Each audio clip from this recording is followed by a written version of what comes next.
Sleeping Beauty, you think she was awoken by this handsome, dashing prince? No, he raped her. You know, the original fairy tales were nothing like the Disney stories we read now, sanitized and whitewashed. Disney does a great job. The original story goes that as she was lying there, he came upon her, and he was so besotted by his egoic desire to overpower and control and be dominated by his earthly desires that he rapes her. And she wakes up not with a gentle kiss from the dashing prince, but from the birth of her children, one of whom sucks on her finger and takes out the poison, mistaking it for the bosom. The frog prince, who must be magically exterminated, the frog in us all, by this magical kiss again. But that's not how the original story was told. So the frog goes to the girl, whoever she was, this beautiful damsel, and begs for her to kiss him to be rid of this curse. But the girl in this story, she's smart, and she will not be taken for a fool for the frog.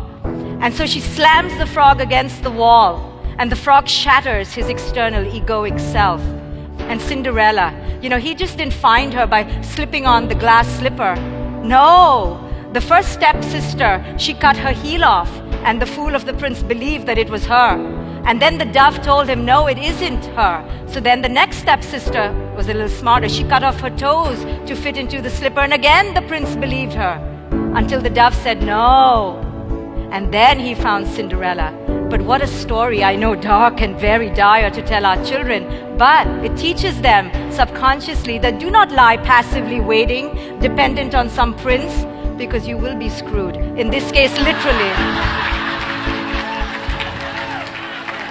There is no kiss from another that will save you from your own dark, deep shadow. True love, our true soul partners, will only be discovered after a process of discernment of self and other.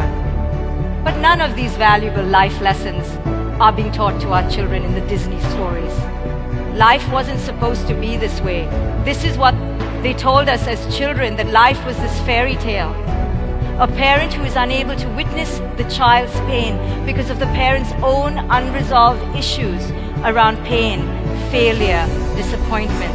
That child who doesn't have that witness will simply be unable to integrate pain in their own life and use it as a vehicle for growth. You know, if you ask me what kinds of pain I've experienced as a therapist, I will probably say I've seen mostly all of it.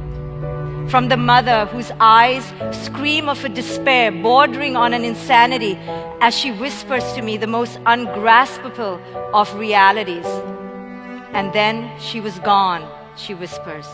I looked away for 2 minutes, and then she was gone. Speaking of her toddler who tottered into the pool, unsupervised, for just a blink of an eye, and then she was gone. Or the unsuspecting wife who sits on the couch as her husband turns to her and tells her, no, I do not love you anymore, and I really need to leave.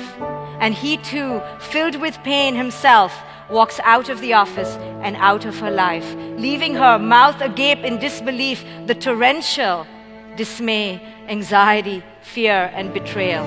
If only we realize that it is when we surrender to that emptiness, it is essentially fullness. And your earthly egoic self will only be shattered by a lot of pain. And after pain will come your humanity. I no longer see pain as something so dark and dire and disruptive, something to be avoided at all costs.